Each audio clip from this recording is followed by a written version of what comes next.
So we'll start with elimination reactions. We'll start with elimination reactions.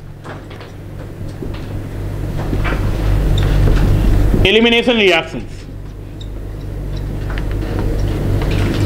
Now certainly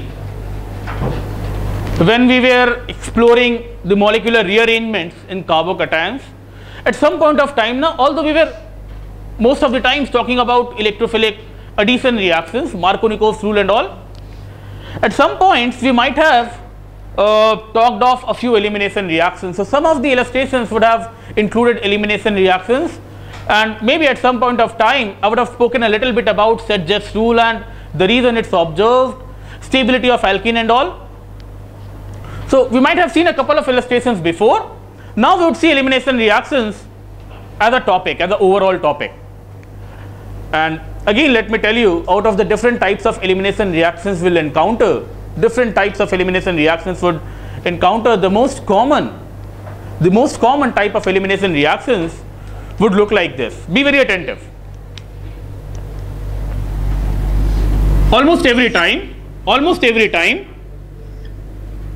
in elimination reactions we'll have this L, which is a leaving group. All right, there would be a leaving group, and maybe next to this, on this carbon, there would be this hydrogen. So in general, the molecule is going to contain a leaving group and a hydrogen atom. Now we saw this in nomenclature, the carbon to which this leaving group is attached. We'll want to call it alpha carbon, and the next carbon would be the beta carbon. So if this is the beta carbon, you realize this is the beta hydrogen. Fine. And again, in different elimination reactions, you'd see that this hydrogen would go as H+, and the leaving group goes as L-. So hydrogen would go as H+, leaving group would go as L-. So let me take this out as L-. That means this would come out with the pair of electrons, this L will come out with the pair of electrons, and this hydrogen would go without the pair of electrons. Yes or no? So in elimination reactions, you are going to identify them, a leaving group, and on the next carbon there is going to be a hydrogen involved, where this will come out as L-, this will go out as H+. So it would mean loss of HL.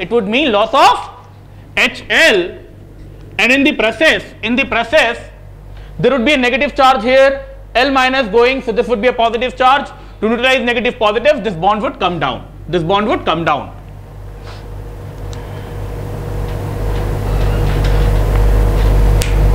So most of the elimination reactions, or as I said, the most common elimination reactions would resemble this, where there would be a leaving group attached to this carbon, and the next carbon, which I'll call as beta carbon, or this hydrogen is beta hydrogen.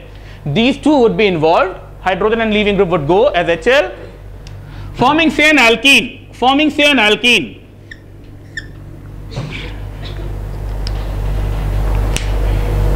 Now I'm talking involvement of two atoms or group attached on either carbon atoms close to each other. So I'll call it 1,2 elimination. Alpha beta elimination. Maybe now later on we will talk of 1,3 eliminations, 1,4 elimination, 1,5 elimination, but they are going to be the less general cases. The most general cases would be of 1,2 elimination. Another name given to it is alpha beta elimination. You can also call it alpha beta elimination, and recently of late you even drop this alpha. You drop this alpha from the terminology because this alpha is so obvious. This leaving group is certainly going to go, so this is going to involve this alpha carbon by default. So you would call it 1,2 elimination, alpha beta elimination, or for convenience only beta elimination.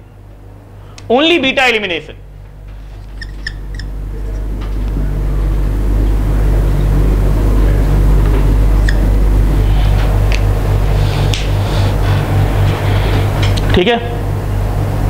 So we'll commonly refer to them as beta eliminations. When I say beta elimination, you'll know that along with the leaving group, hydrogen going out is the hydrogen which is beta hydrogen, or which is attached to beta carbon. Let's move on then. Let this be a halide, or let this be a halogen. Chlorine, bromine, iodine. If this is chlorine, bromine, or iodine, loss of halogen and loss of hydrogen, this is what you call dehydrohalogenation. Yes or no? If this L is a halogen, if it's a compound like this, क्या reagent क्या लेते हैं to convert this to alkene? Alcoholic KOH. Alcoholic KOH. Now you know alcoholic KOH, that OH minus as a base will have a role to play. You might need a base. You might need a base here because the base would be instrumental in taking out this hydrogen. The base would be instrumental in taking out this hydrogen. So in elimination reactions, you will have a substrate which will undergo elimination, and certainly a base would be instrumental in taking out this hydrogen. You know this with alcoholic KOH is going to undergo dehydrohalogenation. Dehydrohalogenation. What if this L is OH?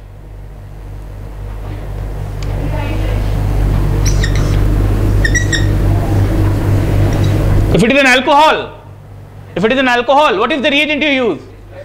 H plus, concentrated H2SO4, 170 degrees Celsius. For this, you'll use alcoholic KOH. Now, as I said, the use of KOH or OH minus is not surprising because you might need a base. You might need a base OH minus for abstracting this H plus and making this elimination possible. So the role of base is expected. Now here you use H plus, concentrated H2SO4 to be precise, at a temperature around 170 degrees Celsius. This is dehydrohalogenation, this is dehydration. Dehydrohalogenation, this is called dehydration of alcohol. Now why do you use H plus here? Because H plus would interact with OH minus, and water is a better leaving group. I guess again I have touched these issues. You wanted H plus here for dehydration of alcohol. You need H plus because H plus will convert this to water, and water is a better leaving group than OH minus. All of you are aware of this. So dehydration of alcohol, you need H plus because water is a better leaving group than OH minus. Again, you need H plus here. You might not need another reagent, a different reagent, specific reagent here, because chlorides, bromides, iodides, halides are good leaving groups. Halides are good leaving groups. Again, they owe their leaving tendency to the acid HCl, HBr, HI, which are very strong acids. So the corresponding bases are very weak bases, and the leaving tendency is high. I guess you are comfortable till this point. So both of them would resemble this general case where there is a leaving group, and realize it would be taking a hydrogen. Which is the beta hydrogen. So you'll call all of them beta eliminations, dehydrohalogenation or dehydration of alcohol. We can move on. Let me add just one more case to this list of beta eliminations which would encounter, which would see, and that's going to look a little different to begin with. It's going to be a molecule of this type. Be very attentive. To this carbon, suppose I have a nitrogen which is tetravalent. To this carbon, I have a nitrogen attached which is tetravalent. Now if nitrogen is tetravalent, what happens? Positive. And say there is an OH minus around.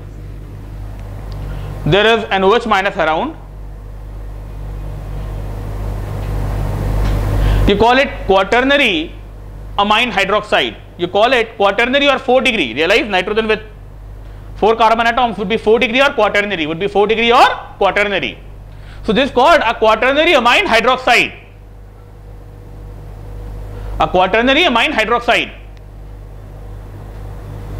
Just give me a minute.